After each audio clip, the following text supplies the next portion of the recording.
আপনাদেরকে এখন একটা সুন্দর মেশিন দেখাবো, যেটা জমিতেই ধান একদম আলাদা করে তারপরে নিয়ে যাচ্ছে। হাত দিয়ে পিটিয়ে ধান আলাদা করতে হচ্ছে না।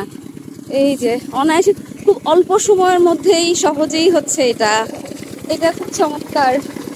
এই যে বাও, নাইস না? দারুণ। এটা সত্যি খুব চমৎকার। ও ভালো, এটা সত্যি খুব চমৎকার।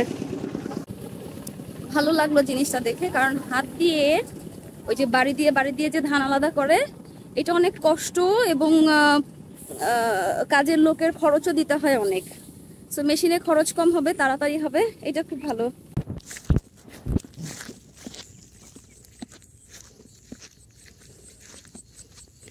আজকে অনেক রাস্তা ঘুরে চড়ে যাচ্ছি এবং আজকে যেতে যেতে অনেকগুলো ভিডিও হয়েছে, কারণ আমি অনেকটা সময় জুড়ে আজকে চড়ে, তো অনেকগুলো ভিডিও হয়ে গেছে। একটা ভিডিওতে দেখানো সম্ভব হবে না, তো আমি বেশ কয়েকটা পার্ট পার্ট করে দিব। দেখেন এই জায়গাটা কত সুন্দর। এগুলো হচ্ছে তিল ক্ষেত। এইখানে একটু জঙ্গল জঙ্গল বেশি, তবে এইখানে প্রচুর তিল গাছ হয়েছে, ভালো হয়েছে। আর এটা হচ্ছে পাট ক্ষেত, বাংলা পাট। পায়ে কিসের সাথে খোঁচা লেগে গেছে যেন, ব্যথা পাচ্ছি। ও কোথা দিয়ে যাব এখন? এদিক দিয়ে যাই। আইল তো নাই, তবে এটা এখন আইল। বাও, দেখেন কত কত কি যেন, হেলাঞ্চা শাক নাকি হেঞ্চি শাক? হেলেঞ্চা শাক দেখেই তো ভালো লাগছে। আমার মা সেদিন হেলেঞ্চা শাক খেয়ে বলতেছে যে ভালোই তো, তো ভাবছিলাম নিয়ে যাব, সময় হলে নিব। আসলে এই শাকগুলো ঢাকা শহরেও খুব একটা পাওয়া যায় না। তো যেটা বলছিলাম, যে ঢাকার শহরে আসলে এই হেলাঞ্চা শাক বা অন্যান্য হাবিজাবি অনেক কিছুই, যেটা আসলে অল্প দামি বা মানে যে কোনো কিছুই না আসলে খুব সহজলভ্য, দেখা যায় যে একটু টাকা খরচ করলে কিনে পাওয়া যায়। কিন্তু গ্রামের বাড়ি যেহেতু এগুলো অ্যাভেলেবেল, একটু এই বাড়ির আশেপাশেই থাকে, তো এগুলো বিক্রি হয় না। তো যদি এটা খেতে হয় তাহলে বাড়ির আশেপাশে থেকে বা এই যে চর থেকে যাওয়ার পথে তুলে নিয়েই খেতে হবে।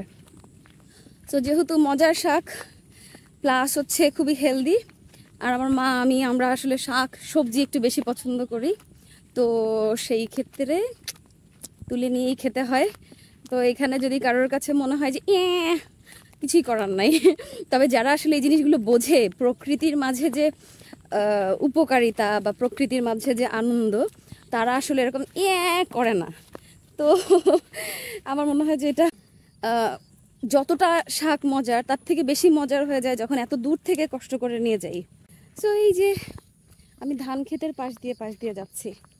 আজকে আমাকে অনেক ঘুরে যেতে হচ্ছে। ও এটা কি চাষ করছে নাকি? তা না হয়তো এত তো হয় না। এইটা আন্ডুলি গাছ, এই পাশ থেকে এই পর্যন্ত অনেক আন্ডুলি। দাঁড়ান একটা তুলে দেখাই। এই যে আল্লাহ, অনেক বড় বড়, এগুলো পাকলে তো বিন্দাস অনেক মজা লাগবে। ওকে, আর কিছুদিন পরে আসবো, দেখবো যদি এখান দিয়ে পানি না ওঠে তাহলে আন্ডুলি খাওয়ার জন্য আসবো। ওকে, তো যাই এখন। ওই দেখেন তেনারা তিল ক্ষেতের মধ্যে ঘাস খাচ্ছে, মজার মজার ঘাস। ওই যে কেমন করে তাকায় আসে আমাদেরকে। হাম্বা, আও আও, দূর কি বলে ডাকে তাও তো বুঝি না। ওই যে একটা তাকায় আছে। গরুর চাহনি কিন্তু খুব সুন্দর, বাচ্চাদের গুলার না বাছুর গুলার।